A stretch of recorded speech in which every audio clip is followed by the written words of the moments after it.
तो इस वीडियो में हमारे पास 200 तालिब इल्मों की एक क्लास है और हम यहाँ देखना चाह रहे हैं कि जितने मिनट तालिब इल्म पढ़ाई करते हैं और इम्तिहान में उनके कितने फ़ीसद जवाब दुरुस्त होते हैं, उनके बीच में क्या ताल्लुक़ है। भाई जैसा कि आप देख सकते हैं कि हमने मिनट को भी कुछ ग्रोहों में यानी ग्रुप्स में बांट लिया है और दुरुस्त जवाबात की परसेंटेजेस को भी मुख्तलिफ ग्रुप्स में बांट लिया है।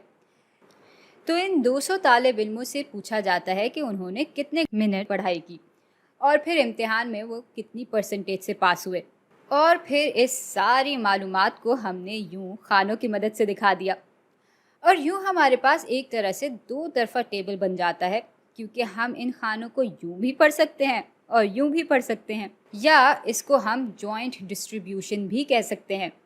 अब इस किस्म के डिस्ट्रीब्यूशन का फ़ायदा ये होता है कि हमें दो मुख्तलिफ वेरिएबल्स के एक साथ होने का इम्कान मालूम हो जाता है। जैसे यहाँ इन 200 तालिब इल्मों में से 20 तालिब इल्म ऐसे थे जिनकी परसेंटेज 60 से 79 के बीच में थी और जिन्होंने 21 से 40 मिनट के दरमियान पढ़ाई की थी। तो ये तो जॉइंट डिस्ट्रीब्यूशन है, लेकिन हम इस वीडियो में दो और किस्म की डिस्ट्रीब्यूशंस देखेंगे। एक तो है मार्जिनल डिस्ट्रीब्यूशन। इसमें हम सिर्फ एक वेरिएबल पे ही अपना सारा ध्यान लगाते हैं।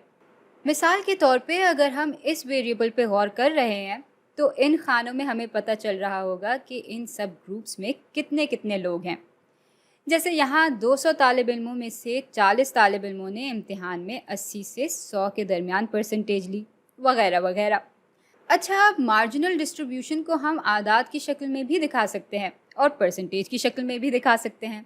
भाई अभी तो ये आदाद की शक्ल में है, लेकिन अगर इनको हम परसेंटेज में दिखाना चाह रहे होंगे तो हम बस आदाद को कुल तालिब इल्मों से तकसीम करके 100 से ज़रब दे देंगे।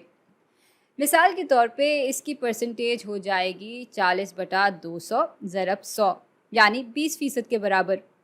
इसकी परसेंटेज निकालेंगे तो हमें 30% मिलेगा। इसकी होगी 35, इसकी 10 और इसकी होगी 5%।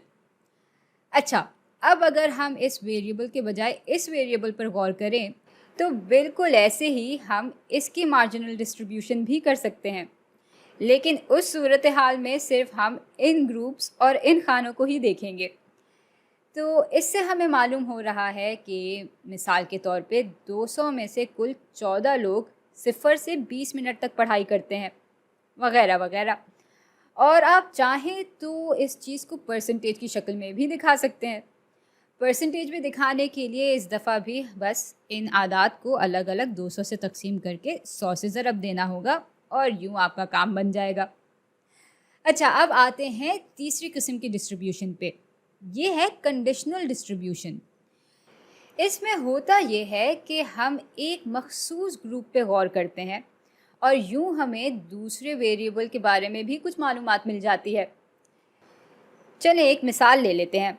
तो मिसाल के तौर पे अगर हमसे उन तालिब इल्मों की सही जवाबात की परसेंटेज डिस्ट्रीब्यूशन को देखने के लिए कहा जाए जिन्होंने 41 से 60 मिनट तक पढ़ाई की हो, तो फिर हम 41 से 60 मिनट वाले ग्रुप पे ही गौर करेंगे और देख लेंगे कि 16 लोगों की परसेंटेज 80 से 100 के बीच में थी, जबकि उनमें से 30 की 60 से 79 के बीच में थी, वगैरह वगैरह। मगर यहाँ आता है कहानी में एक दिलचस्प मोड़।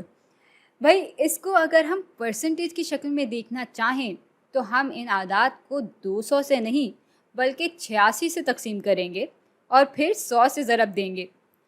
और ऐसा इसलिए हो रहा है क्योंकि हम इस वेरिएबल की पूरी आबादी को नहीं बल्कि इस आबादी के एक हिस्से को देख रहे हैं और इस हिस्से में 86 लोग शामिल हैं। तो 86 में से 16 लोग इस ग्रुप में हैं, 30 इस ग्रुप में हैं, 32 इस ग्रुप में हैं, 8 इसमें। तो ये थे वो 3 तरीक़े जिनकी मदद से हम अपनी मालूमात को तकसीम करके दिखा सकते हैं।